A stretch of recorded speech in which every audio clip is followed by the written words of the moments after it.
வர் கணபதி ராயன் அவன் திரு காலை பிடித்திடுவோம் குணமேந்திடவே விடுதலை மயந்திடவே இந்த கரத்தனை ஞானை முகத்தனை யானை முகத்தங்க இருக்கார்.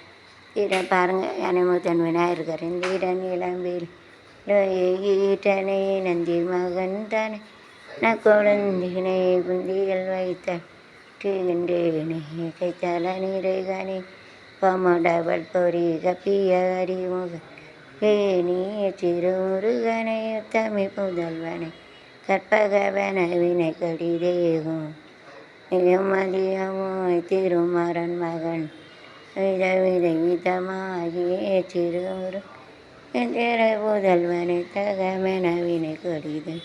So you think our geometrical figure, it is a semi-R and it is a Narayanaswamy Nama circle. So you can use it as the rectangle also. You can use one more and remaining you have to do homework. I got the rectangle now this. You have to make it right and see that. Okay, bye, see you.